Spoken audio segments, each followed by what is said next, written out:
श्रीरङ्गलक्ष्मणमुनीन्द्रपदाब्जभृङ्गं श्रीवासुदेवगुरुवर्यकृपावलम्बं श्रीवीरराघवगुरुत्तमलब्धबोधं श्रीवत्सचिह्नम् अघमरुषणमाश्रयामः। श्रीमान् वेङ्कटनाथार्य कवितार्किककेसरी वेदान्ताचार्यवर्यो मे सन्निधत्तां सदा हृदि। प्रणामं लक्ष्मणमुनिः प्रतिगृह्णातु मामकं प्रसादयति यत्सूक्तिः स्वाधीनपतिकां श्रुतिम्. இன்றைய தினம் நாம் அனுபவிக்க இருப்பது சுவாமி ஸ்ரீபாஷ்யக்காரர் அழகிய மணவாளன் ஸ்ரீரங்கநாச்சியார் எழுந்தருளியிருக்கும் ஷேர்த்தி சந்தர்ப்பத்தில் பங்குனி உத்திர நன்னாளன்று அனுசந்தித்த கத்யத்ரயம் இவற்றில் பொதிந்துள்ள கருத்துக்களை சுருக்கமாக அனுபவிக்கிறோம். அதில் முதலில் ஸ்ரீரங்க கத்யமும் ஸ்ரீவைகுண்ட கத்யமும் இன்றைய தின உபன்யாசத்தில் அனுபவிக்கலாம் என்று ஆசைப்படுகிறேன். சுவாமி ஸ்ரீபாஷ்யக்காரர் நம்முடைய தரிசன ஸ்தாபகர். ஸ்ரீ ஆளவந்தாருடைய அனுக்கிரகத்தால் அவருடைய பிரதான சிஷ்யரான ஸ்ரீ பெரிய நம்பிகளிடம் ஆசிரயித்தவர். ஆளவந்தாரின் நியமனத்தின் பேரில் சுவாமி ராமானுஜருக்கு தீயிற் பொலிகின்ற செஞ்சுடராழி திகழ்திரு சக்கரத்தின் கோயிற் பொறியாலே ஒற்றுண்டு நின்று என்ற கிரமத்தில் சமாஸ்ரயணம் செய்து வைக்க வந்து கொண்டிருந்தார். சுவாமி ராமானுஜருக்கும் நியமனம் பெரிய நம்பிகளிடம் சமாஸ்ரயணம் செய்து கொள்ளும்படி இவரும் ஸ்ரீரங்கம் நோக்கி சென்று கொண்டிருந்தார். இருவரும் மதுராந்தகம் ஏரிகாத்தராமன் கோயில் கொண்டெழுந்தருளியிருக்கும் ஸ்ரீ மதுராந்தகத்தில் சந்தித்தனர்.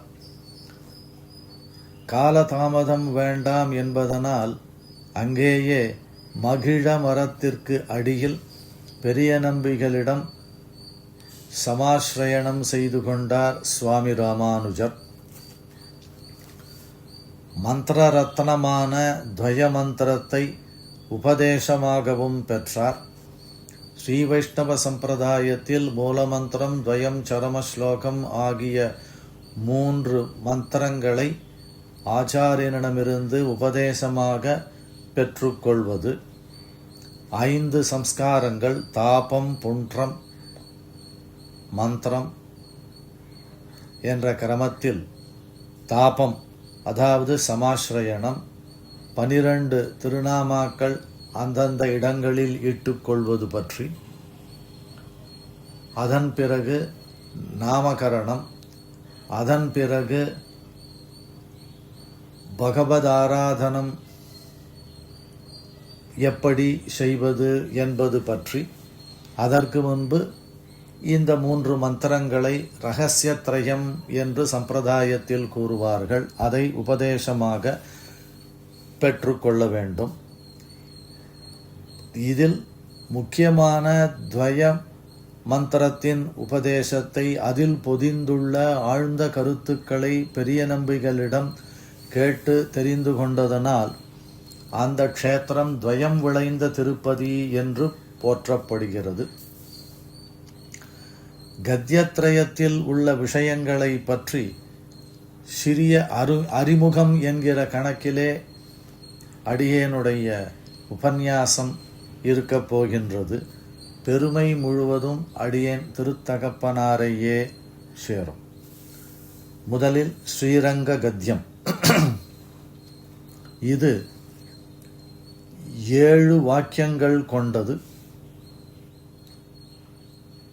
சுவாமி ஸ்ரீபாஷ்யக்காரர் ஆரம்பிக்கும் பொழுது சுவாதீன திரிவித चेतनाचेतनस्वरूपस्थितिप्रवृत्तिभेदं क्लेशकर्माद्यशेषदोष असंस्पृष्टं स्वाभाविक अनवधिकातिशय ज्ञानबल ऐश्वर्यवीर्यशक्ति तेजः शौशील्य वात्सल्यमार्दवार्जवसौहार्द साम्य कारुण्य माधुर्य गाम्भीर्य औदार्य चातुर्य स्थैर्य धैर्य शौर्य पराक्रम सत्यकाम सत्यसंकल्प कृतित्व कृतज्ञत्वादि असंख्येय कल्याण गुणौघ महार्णवं परब्रह्मभूतं पुरुषोत्तमं ஸ்ரீரங்கசாயினம்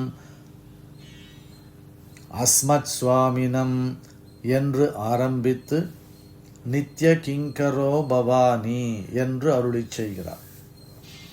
அதாவது சேத்தனர்கள் 3 வகைப்படுகிறார்கள். பத்தர், முக்தர், நித்யர். பத்தர் என்பவர் சம்சாரத்தில் இருப்பவர். முக்தர் சம்சாரத்தில் இருப்பவர்கள் மோட்சத்திற்கான உபாயத்தை அனுஷ்டித்து பகவானிடம் சென்றவர்கள், ஸ்ரீவைகுண்டலோகம் சென்றவர்கள்.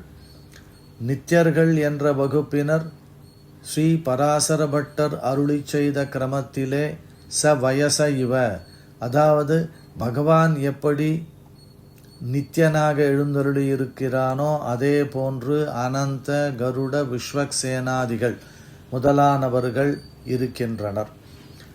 இவர்களுடைய ஸ்வரூப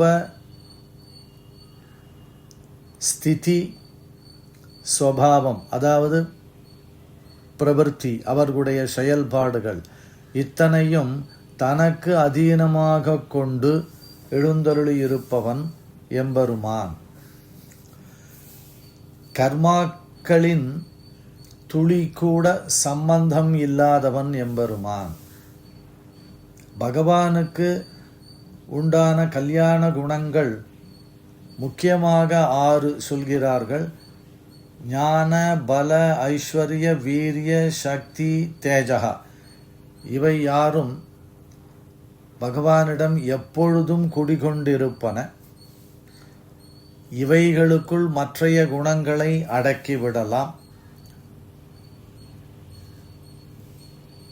இப்படி எண்ணிலடங்காத அதிசயமான கல்யாண குணங்களோடு கூடினவன் பகவான். இந்த 6 குணங்களும் பிரபாவங்களை நாம் அறிவதற்கு சாஸ்திரங்களே பிரமாணம். சேத்தனர்களுக்கு உபயோகப்படும் வகையில் இருக்கக்கூடிய குணங்களை அடுத்து கூறுகிறார். சௌஷீல்ய வாத்சல்ய மார்தவ ஆர்ஜவ சௌகார்த சாம்ய காருண்ய மாதுர்ய காம்பீர்ய என்றவாறு. சுஷீலஸ்ய பாவகா சௌஷீல்யம், அதாவது குகனோடு நாம் ஐவரானோம் என்று கூறும் இயல்பு. இத்தகைய குணங்களை அவதார காலத்தில் நாம் கண்டு களிக்கலாம். அப்பொழுது இருந்தவர்கள் அதை கண்டு களித்திருப்பார்கள். பசுக்களும் அத்தகைய குணங்களை பகவான் கண்ணனிடம் இருப்பதை உணர்ந்திருக்கின்றன. அதாவது இட்டமான பசுக்களை இனிது மறித்து நீரூட்டி என்கிறார் ஆழ்வார். அந்த பசுக்கள் பகவானுக்கு மிக மிக இஷ்டமாம். ஆகையால் தண்ணீர் குடிக்க வேகமாக ஓடும் பசுக்களை பிடித்து தடுத்து தான் அழைத்து கொண்டு போய் தண்ணீர் காட்டுகிறார். இத்தகைய குணங்கள் பகவானுக்கு பல. வாத்சல்யம், இந்த மாதிரியான குணங்கள். வத்சம் தேனுரிவ, அதாவது சுவாமி தேசிகன் அனுபவிக்கும் பொழுது இந்த குணத்தை வத்சத்தின் வழும்பும் பிரியதமையின் அழுக்கும் போக்கியமா போலே, அதாவது அன்றீன்ற கன்றுக்கு இறங்கி அந்த பசுமாடானது அதன் உடம்பில் இருக்கும் அழுக்கை நக்கி கொடுக்குமாம். இதுதான் வாத்சல்யம் என்பது. இப்படி இருக்கக்கூடியவன் எம்பெருமான். பிராட்டியும் அதற்கு விலக்கல்ல. தயாசதகத்தில் கூறும் பொழுது எல்லா பாபங்களுடன் பகவானை எப்படி நெருங்குவது என்று பயப்பட்டு வந்து நிற்கும் பொழுது பிராட்டியானவள் அவனுடைய பாபங்கள் முழுவதையும் போக்கி கையால் எடுத்து சாப்பிடுபவன் எப்படி சாப்பிட்டு முடிந்தவுடன் கையை நக்குவானோ அந்த மாதிரி லேலிஹ்யசே பண்ணி எதுவும் இல்லை என்பதை ஊர்ஜிதப்படுத்தி கொண்டு சுத்தனாக இவனை பகவான் முன் கொண்டு நிறுத்துகிறாள் பிராட்டி. அதுதான், ஏனெனில் ஓரிடத்தில் அனுபவிக்கும் பொழுது பகவான் கண்ணனுடைய அந்த வாத்சல்யமானது எவ்வாறு இருக்கிறது என்றால், மகாபாரத யுத்தத்தில் அர்ஜுனனுக்கு தேரோட்டினான் பகவான் கண்ணன். சாயங்காலம் யுத்தம் முடிந்தவுடன் அர்ஜுனன் விஸ்ராந்தி எடுத்துக்கொள்வதற்கு சென்று விட்டான். பகவான் கண்ணன் என்ன பண்ணுகிறான், தேரிலிருந்து குதிரையை தனியாக பிரித்து அழைத்து சென்று அந்த குதிரையை நீர்நிலைக்கு அருகில் கொண்டு போய் ஜலத்தை எடுத்து அதை குளிப்பாட்டுகிறான். குளிப்பாட்டும் பொழுது இவனுடைய சேவை அந்த அறையில் இருக்கும் துணியை எடுத்து தலைப்பாகையாக கட்டிக்கொண்டு குதிரை ஓட்டும் கொம்பை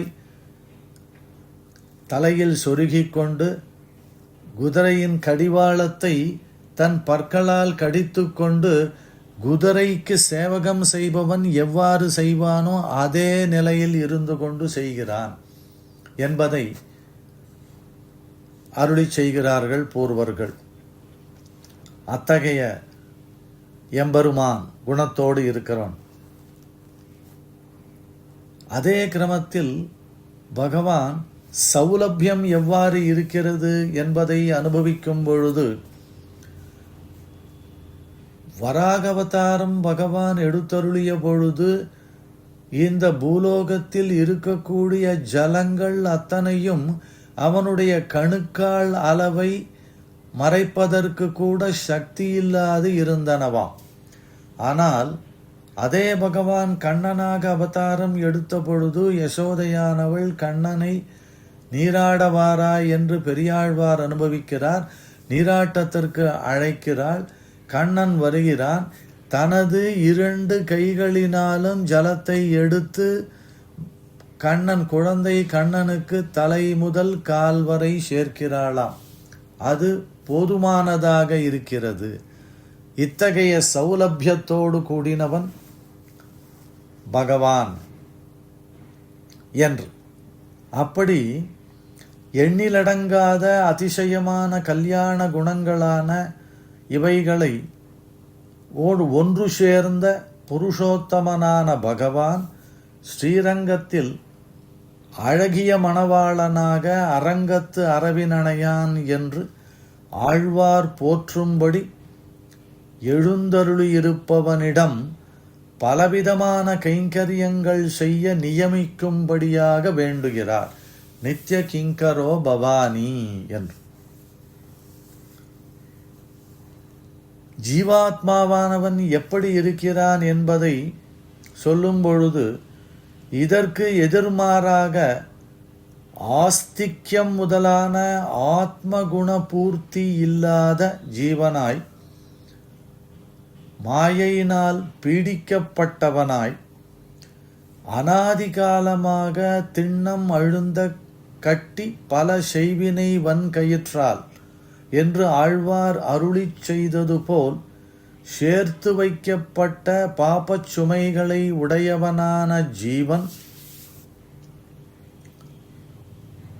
இவனுக்கு பார்வையை வெளியில் கொடுத்திருக்கிறாள். உள்ளே எப்படி இருக்கின்றது? அந்த கலேபரமிதம் சுஷிரம் சுசூக்ஷ்மம் என்றவாறு ஒரே கலேபரமாக இருக்கிறது என்கிறோமே, அந்த மாதிரி அதை பார்க்கும் சக்தி இவனிடத்தில் இல்லை. அவ்வாறு பாபச் சுமையோடு கூடினவனாக இருக்கும் ஜீவன் தன்னுடைய கர்ம வன் பாசம் கழித்து உழன்று உய்யவே, இதற்காகவே பெருமலை எடுத்தான் பீடுரை கோயில் என்கிறார் ஆழ்வார். கோவர்தனமல உத்தாரணம் கிருஷ்ணாவதாரத்தில் 7 நாட்கள் சப்தராத்திர மததாஸ்ச கிம்கிரிம் 7 நாட்கள் மழை விடாது பொழியும் என்று சர்வஜனான பகவானுக்கு நன்றாகவே தெரியும். ஆகையினால் இடது கை சுண்டு விரலால் அந்த மலையை தலைகீழாக திருப்பி, ஏனென்றில் 7 நாட்களும் 5 லட்சம் குடிமக்களும் பசுக்கள் இன்னும் பல வஸ்துக்கள் அத்தனையும் காப்பாற்ற வேண்டும், அவைகளுக்கு ஆகாரம் தர வேண்டும் என்ற எண்ணம். அதற்காக எடுத்து கவித்த மலை. இந்திரனுடைய கர்வம் முழுவதும் அடங்கியது. ஆக அப்படிப்பட்ட எல்லா விதமான ஜந்துக்களுக்கும் புகலிடமான ஸ்ரீமன் நாராயணனான அவனுடைய அர்ச்சாவதார ரூபமாக எழுந்தருளியிருக்கும் அரங்கத்த அமலனை, அவனுடைய இணைத்தாமரைகளை சரணமாக பற்றுகிறேன் என்கிறார்.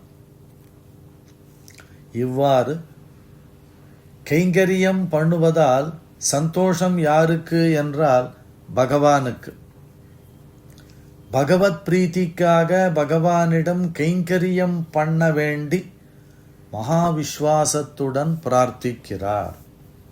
பிறகு பவேயம் புண்டரீகாட்ச தொமேவைவம் குருஷ்வமாம் என்று தன்னுடைய மனது பகவானிடத்திலேயே நிலைத்து நிற்க வேண்டும் என்று வேண்டுகிறார். முடிவில் பல கல்யாண குணங்களை கொண்டு அவைகள் நித்தியமாக குடிகொண்டிருக்கும் பகவானை போற்றுகிறார். அபார கருணாம்புதே, எவ்வளவு கருணை பகவானுக்கு! காருண்யம், இரக்க ஸ்வபாவம் என்றால் அது சொல்லி மாளாது. அனாலோசித விசேஷ அசேஷலோக சரண்யா, அவர்கள் எப்படிப்பட்டவர்கள் என்பதை துளி கூட யோசிக்காமல், ஒன்று பாக்கி இல்லாமல் எல்லா மக்களும் லோகத்தில் உள்ள எல்லோரும் தன்னிடத்தில் சரணாகதி பண்ணும்படி அவர்கள் எல்லோருக்கும் சரண்யனாக விளங்குகிறான். அபயம் சர்வபூதேபியோ ததாமி ஏதத் விரதம் மம என்றார் வால்மீகி பகவான். அதை வைத்துக்கொண்டு சுவாமி தேசிகன் பரமார்த்த ஸ்துதியில் கூறும் பொழுது சரணாகத ரக்ஷண விரதீமாம், என்னிடத்தில் சரணாகதி பண்ணுபவர்களை காப்பதே என்னுடைய தொழில் என்கிறார். அதற்காக எதையும் செய்தவன் பிரணதார்த்திகரா, அதாவது தன்னை சரணமடைந்தவர்களின் துன்பங்களை போக்குபவனே. அதன் பிறகு ஆஸ்ரித வாத்சல்யைக மகோததே, ஆஸ்ரிதாலிடம் அவனுக்கு இருக்கும் வாத்சல்யம்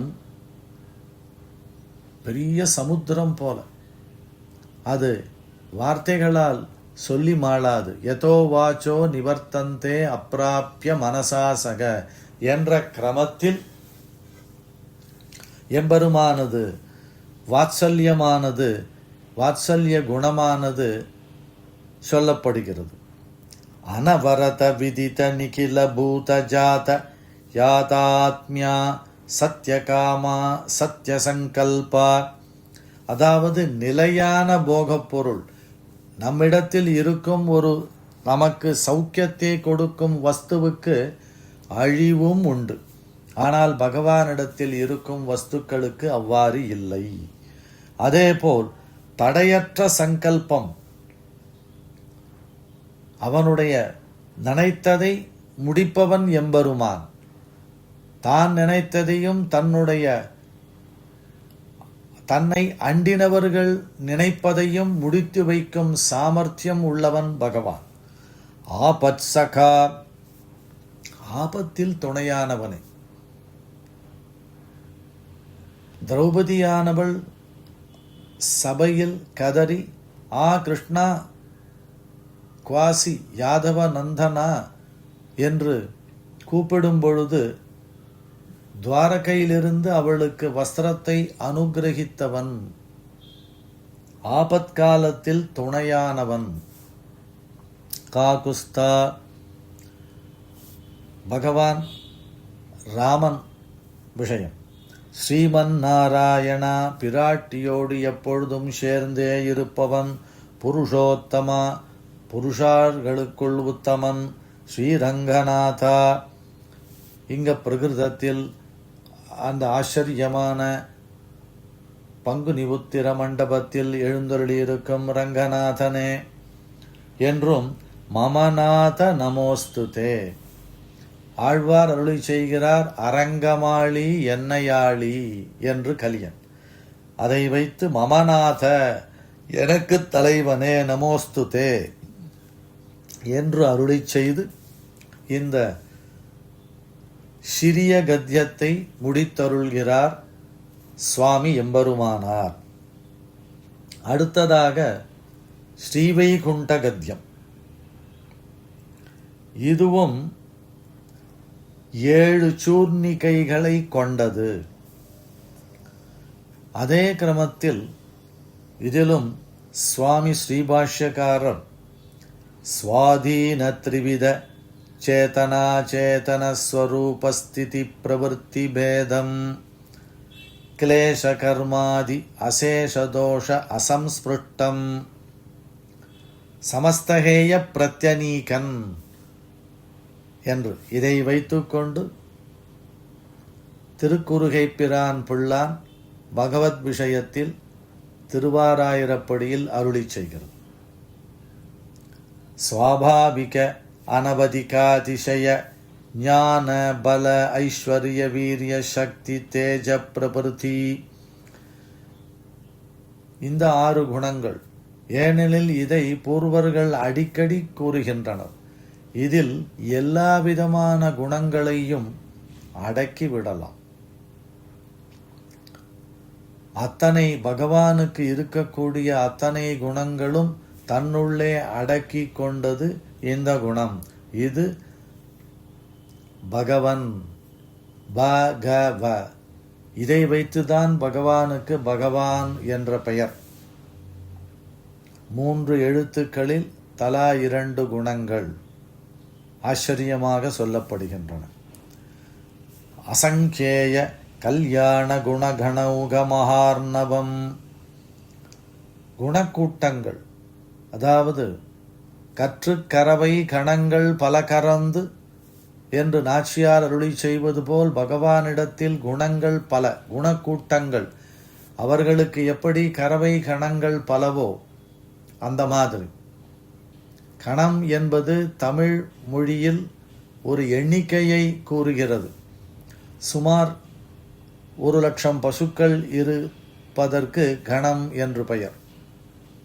அந்த மாதிரியான கற்றுக்கரவை கணங்கள் பல கறந்து, பல லட்சக்கணக்கான பசுக்கள்.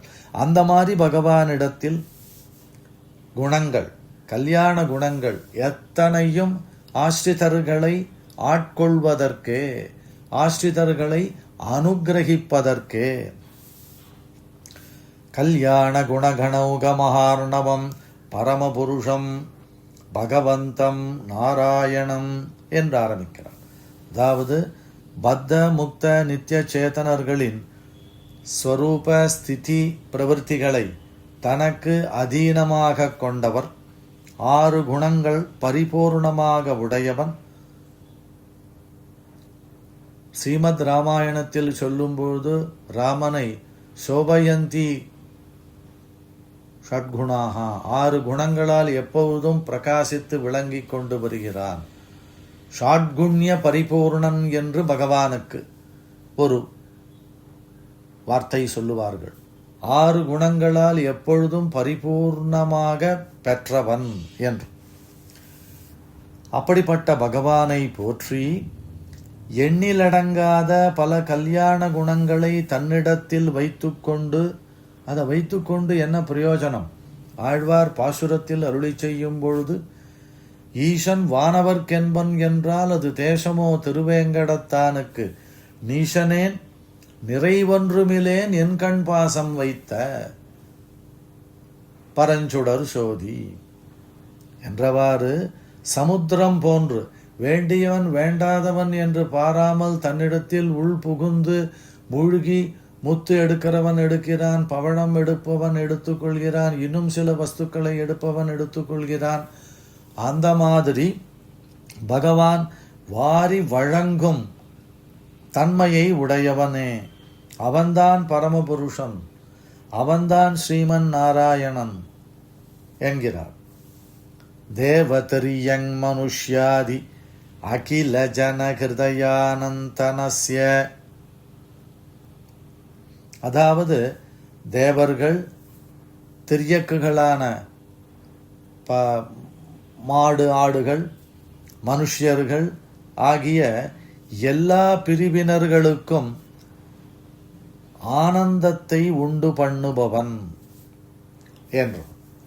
ஆஸ்ரித வாத்சல்யைக ஜலதே. ஆஸ்ரிதர்களிடம் பசுவானது தன்னுடைய கண்ணுக்குட்டியை எப்படி நக்கி கொடுத்து காப்பாற்றுகிறதோ அந்த மாதிரி வாத்சல்யத்தை காண்பிப்பவன். எப்படி காண்பிக்கிறான் என்பதை பார்த்தால் ஆச்சரியமாக இருக்கிறது. அதாவது திரௌபதியை, மகாபாரத யுத்தத்தின் நடுவில் திரௌபதியை அழைத்து கொண்டு செல்கிறான் பகவான். ஓரிடத்திற்கு வா, ஒருவரிடம் ஆசீர்வாதம் பெற்றுக்கொள்ள வேண்டும் என்று போகும்பொழுது அந்த திரௌபதியானவள் காடில் தானே வாசம், அதனால காலில் சலங்கை அணிந்து கொண்டிருக்கிறாள். பகவான் அந்த இடத்திற்கு கிட்டே நெருங்கும் பொழுது அந்த காலில் அணிந்து கொண்டிருக்கும் வஸ்துவை கழட்டி கொடு என்று சொல்லி அதை தன்னுடைய தலைக்கு மேல் வைத்து கொண்டு செல்கிறானாம், அந்த சப்தம் கேட்காதபடிக்கு.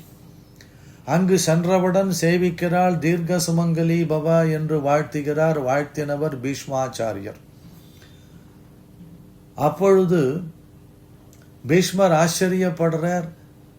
இவளுக்காக நீ அவள் காலில் அணிந்து கொள்ளும் வஸ்துக்களை எடுத்து தலை மீது சுமந்து கொண்டு வந்தாயே, அந்த சப்தம் கேட்டால் வருவது திரௌபதி என்று தெரிந்து விடுமாம்.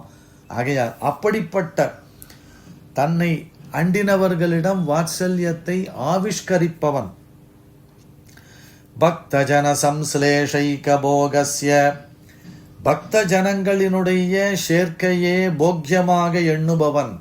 சுவாமி தேசிகன் அனுபவிக்கும் பொழுது பக்தோபமர்த ரசிகன் என்கிறார் தேகலீச ஸ்துதியில். ஆழ்வார்களின் சம்ஸ்லேஷத்தை, 3 ஆழ்வார்களின் நெருக்கத்தை விரும்பினவன் என்று.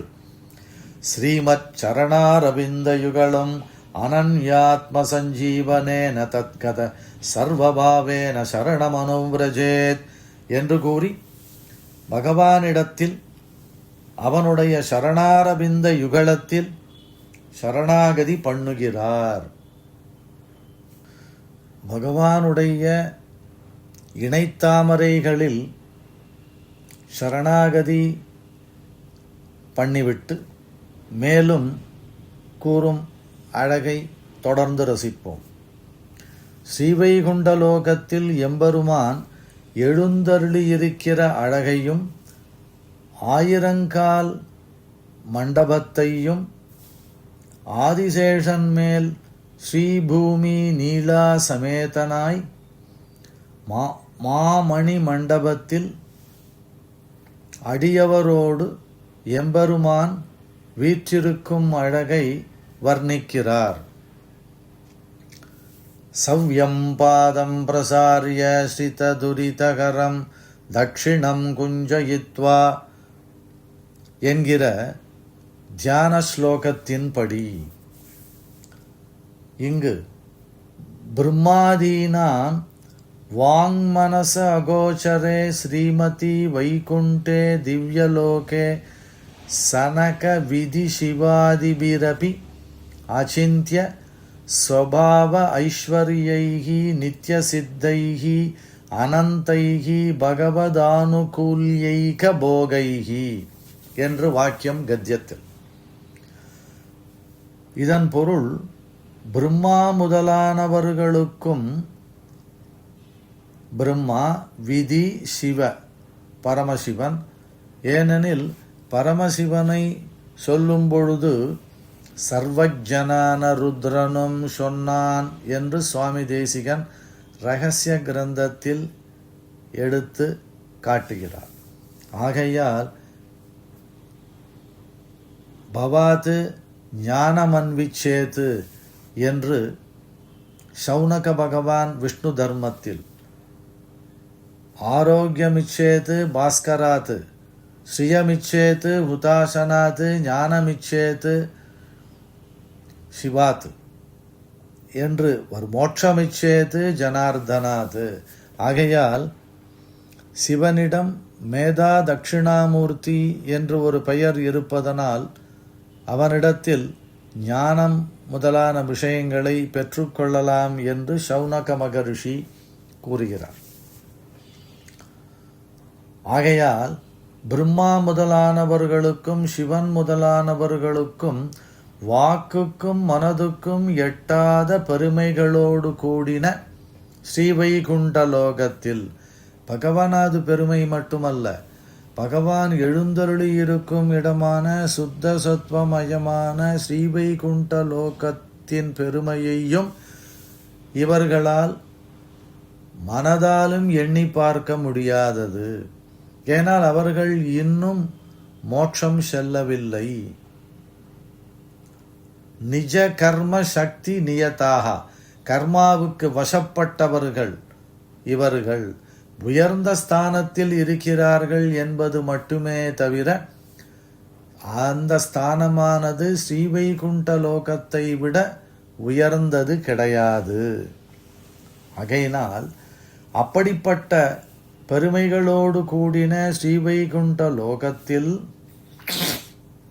சனக சனந்தன சனத்குமார சனத் சுஜாத மற்றும் பிரம்மா சிவன் இவர்களுக்கும் மேலான ஐஸ்வர்யங்களை, அவளுக்கு எவ்வளவு ஐஸ்வர்யங்கள் சொல்லப்பட்டிருக்கின்றனவோ அதைவிட பன்மடங்கு சயேகோ மானுஷா ஆனந்த என்று மனிதனின் ஆனந்தத்தை அடிப்படையாக வைத்துக்கொண்டு 100 சொல்லி ஏகோ பிரம்மண ஆனந்தா என்று முடிக்கிறது தைத்திரிய உபனிஷத். அது ஒரு வகையில் சொல்ல வேண்டும் என்பதற்காக சொல்லப்பட்டதே ஒழிய இவ்வளவுதான் என்று கருத்தல்ல. இவர்களுக்கும் மேலான ஐஸ்வர்யங்களை போராடி பெறவில்லை, ஸ்வபாவத்தில் நித்தியமாக உடையவர் எம்பெருமான். ஏனால் எம்பெருமானுக்கு இருக்கக்கூடிய குணங்களை சொல்லும் பொழுது ஸ்வாபாவிகி ஞான பல கிரியாச்ச, எம்பெருமானிடத்தில் இருக்கும் ஞானம், சக்தி, அவருடைய செயல், இது அத்தனையும் இயற்கை. நான் இந்த செயலை பண்ணுகிறேன், இதற்கு எனக்கு இந்த பதவி, இந்த சக்தியை கொடுக்க வேண்டும் என்று பிறரிடம் கேட்டு பெற்றதில்லை என்று ஒரு விஷயத்தை அடியேன் திருத்தகப்பனார் சாதிக்கிறார். வியாக்கரணத்தில் அந்த ரிஷிகள் கூறின விஷயம், அதாவது சிவனுக்கு ஒரு உயர்ந்த நிலை சொல்லப்படுகின்றதுக்கு சில காரணங்கள் உண்டு. அதில் ஒன்று திரிபுர சம்ஹாரம் என்பது. 3 அசுரர்கள் ஊராக சென்று ஊரை அழித்து கொண்டு வந்தனர்.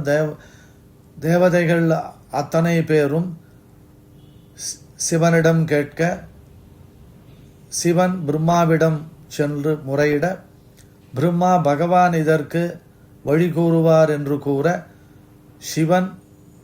சிவனை கூப்பிட்டு நீர் திரிபுர அசுரர்களை சம்ஹாரம் செய்ய வேண்டும் என்று கூற, அவரும் நான் திரிபுராசுரர்களை சம்ஹாரம் செய்கிறேன், பிரம்மா, தேவதைகள் மற்றும் பலரும் எனக்கு உதவி புரிய வேண்டும். ஒருத்தர் தேர் சக்கரம், ஒருத்தர். விஷ்ணுவானவர் என்னவாக வந்தார் என்றால் விஷ்ணும் தேஜனமிதி, அம்புவின் நுனியில் இலக்கை அடிக்கும் அந்த பாகமாக விஷ்ணு இருந்தார். சரி, இப்படி செய்வதனால் எனக்கு என்ன ஆதாயம்? உபசம்வாதம் என்று பெயராம். அகமேவ பசூனாம் ஈஷைஹி, நான் திரிபுராசுரர்களை சம்ஹாரம் பண்ணி வந்தால் தேவதைகளுக்கு அவர்களால் ஏற்படும் அபாயத்தை போக்கினால் எனக்கு பசுபதித்துவம் என்ற நிலை, பசுக்களுக்கு தலைவன் என்ற நிலை ஏற்பட வேண்டும் என்று கேட்டுக்கொண்டு இந்த செயலை செய்தவன். இந்த மாதிரி நிலை பகவானுக்கு இல்லை. சுபாவத்தில் நித்தியமாக உடையவரும் பலவிதமான பக்தர்களுக்கு அனுகூலமான எண்ணங்களையே, அவரவர்கள் வெவ்வேறு விஷயங்களை கேட்பார்கள், அதை கொடுப்பதே தமக்கு போக்கியமாக உடையவர் என்று வர்ணிக்கிறார்.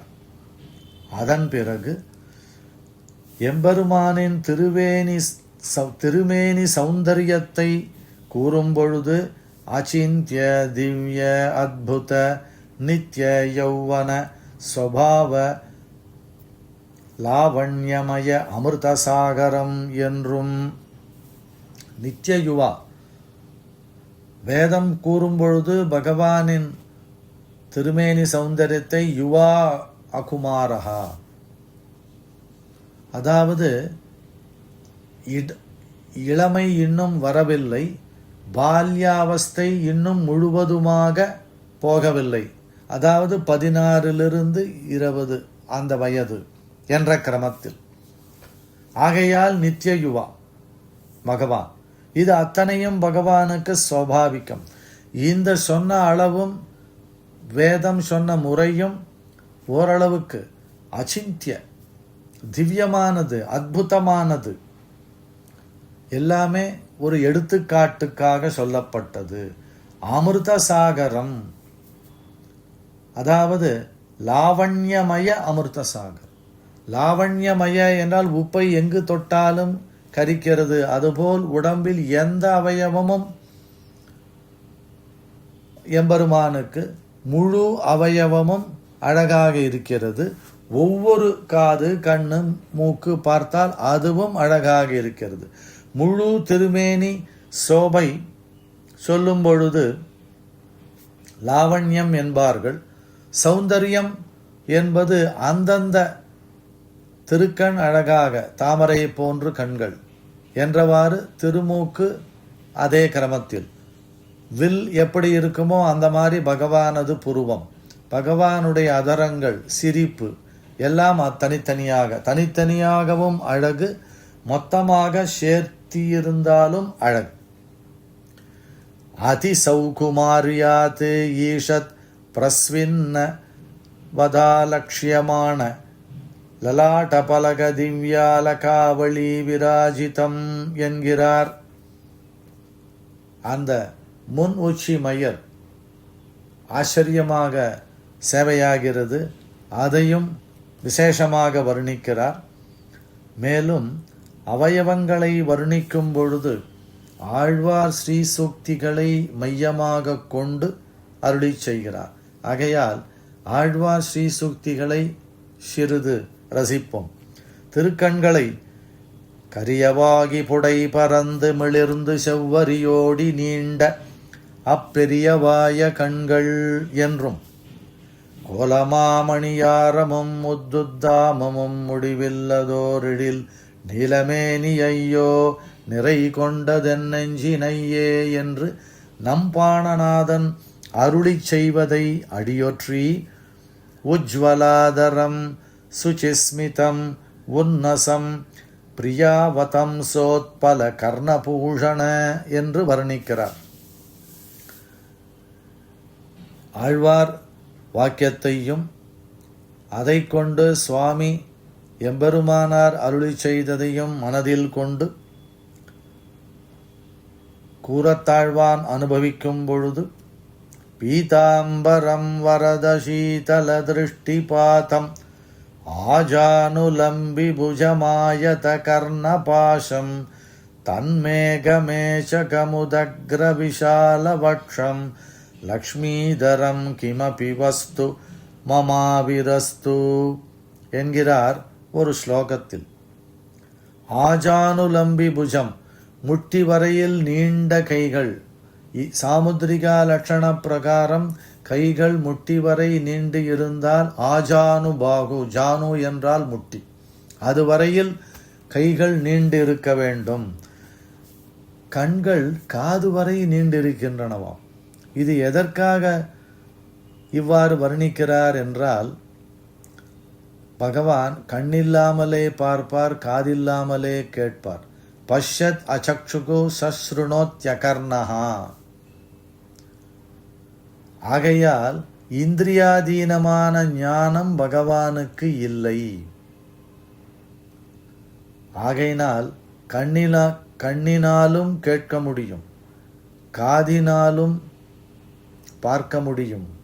இவை இரண்டும் இல்லாமலும் பகவானுக்கு அவைகளினால் ஆக வேண்டிய செயல் கண்டிப்பாக நடைபெறும் என்று கருத்தாம். இதே ஸ்லோகத்தை ஸ்ரீவைகுண்ட ஸ்தவத்திலும் சுந்தரபாகு ஸ்தவத்திலும் ஏறக்குறைய 3 வரிகள் ஒரே மாதிரி இருக்கும்படி அருளி செய்கிறார். இதிலும் லக்ஷ்மீதரம் கிமபி வஸ்து, லக்ஷ்மியை திருமார்பில் தரித்து கொண்டிருப்பவன், இது ஒரு ஸ்ரீயப்பதித்துவம், ஒரு முக்கியமான அடையாளம். ஜெகத்காரணத்துவம் என்பதில் சிருஷ்டி ஸ்ருதி சமுகாரம் மோட்சப்பிரதத்துவம் என்பதுடன் ஸ்ரீயப்பதித்துவம் என்பதும் எம்பெருமான் ஒருவனுக்கு விட்டு பிரிக்க முடியாமல் இருக்கக்கூடிய நிலை. அப்படிப்பட்ட கிமபி வஸ்து, இன்ன வஸ்து என்று நிர்தேசம் பண்ண முடியாத அளவுக்கு உயர்ந்ததான ஒரு வஸ்து, அதை நான் சேவிக்கிறேன்.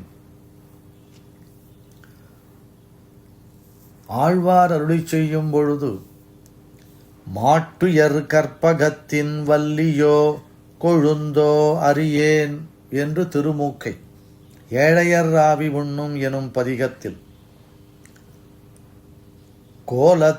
கோலந்திரள் பவளக் கொழுந்துண்டங்களோ என்று திருப்பவளத்தை வர்ணிக்கிறார்.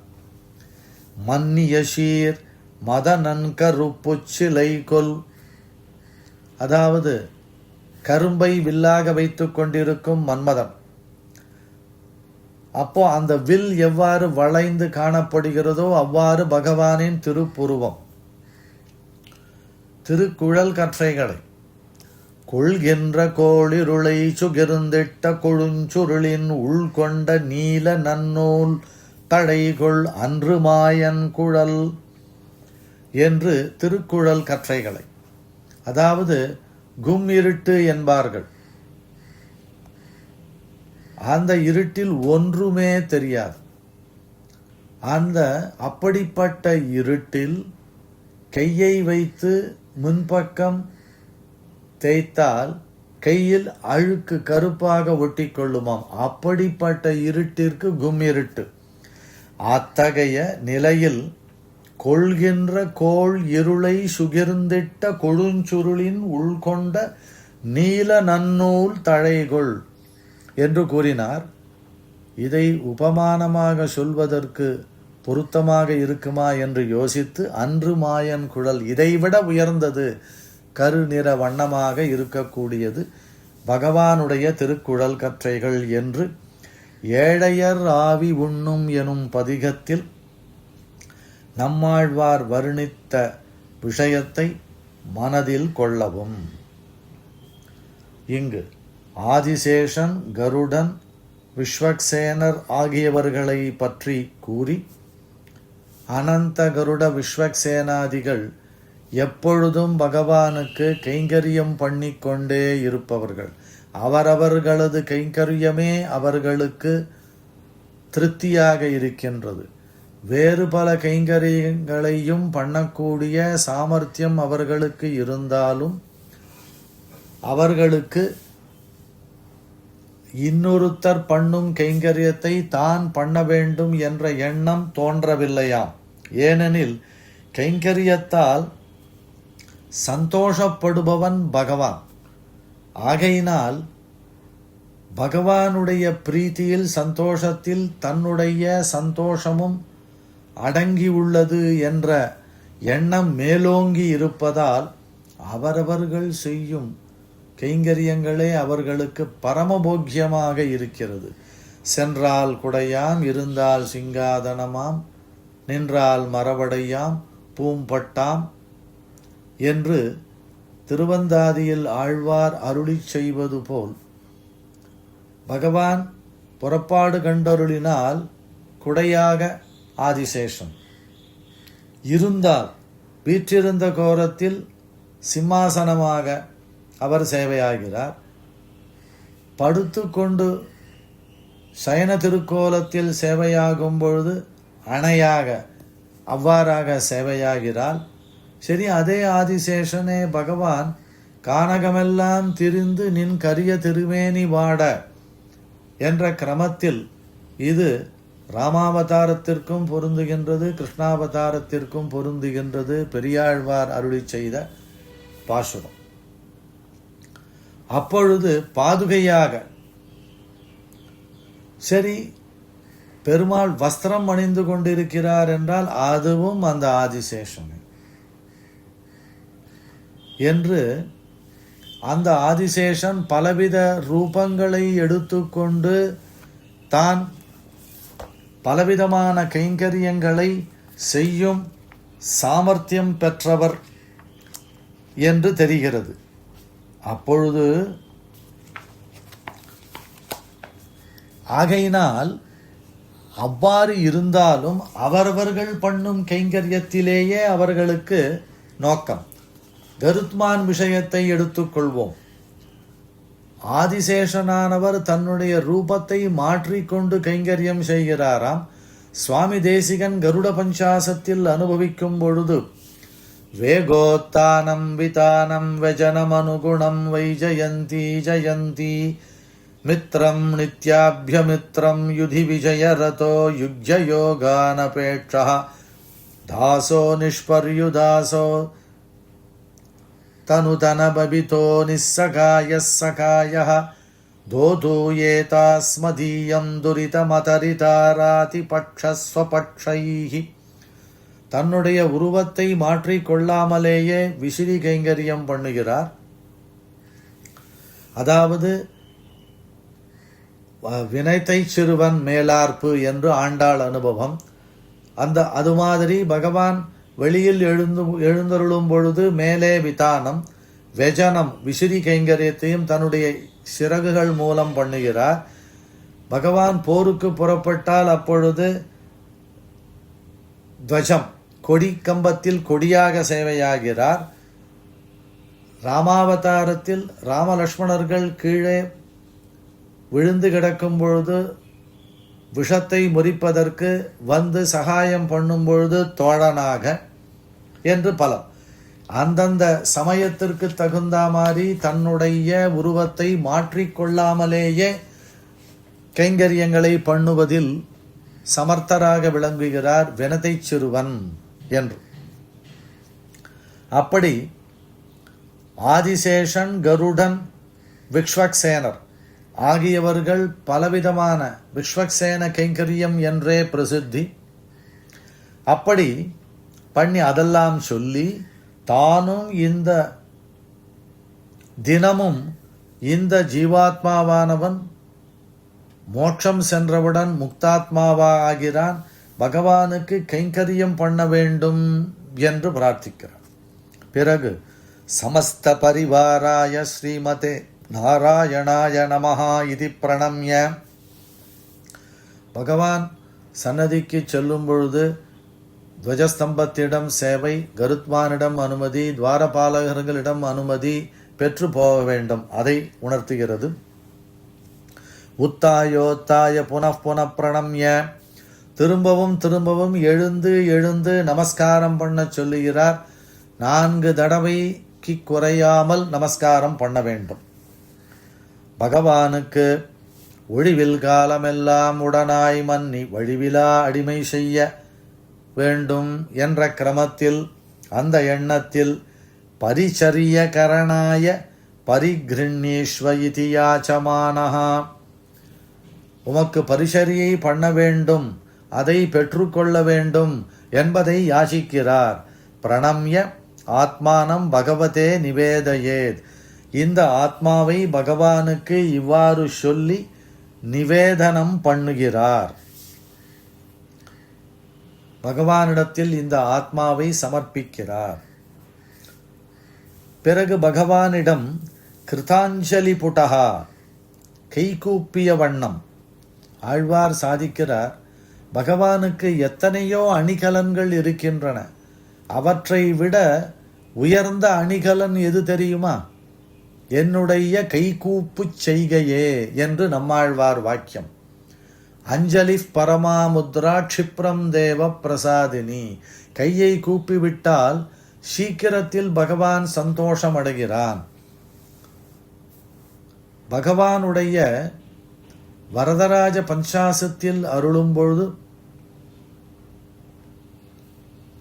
பிரத்யஸ்திரம் அஞ்சலி, உன்னுடைய நிகிரகாஸ்திரம் என்மேல் விழும்போல் தோணும் பொழுது அதுக்கு பிரத்யஸ்திரம், அதாவது ஆக்னேயாஸ்திரம் போட்டால் வாருணாஸ்திரம் மழை பொழிகிறது.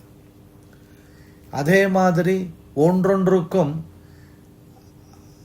அஸ்திரத்துக்கு எதிர் அஸ்திரம், அதற்கு நாகாஸ்திரம் என்றால் அதற்கு கருத்மான், அவனை தியானித்து அஸ்திரம்.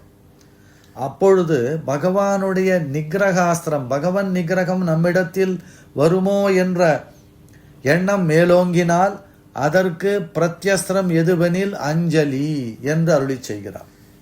அந்த மாதிரி அன்கிருதாஞ்சலி புட்டகா, கைகூப்பிய வண்ணம், கிங்குர்வாணகா, உகந்து பணி செய்துன்னு ஆழ்வார்.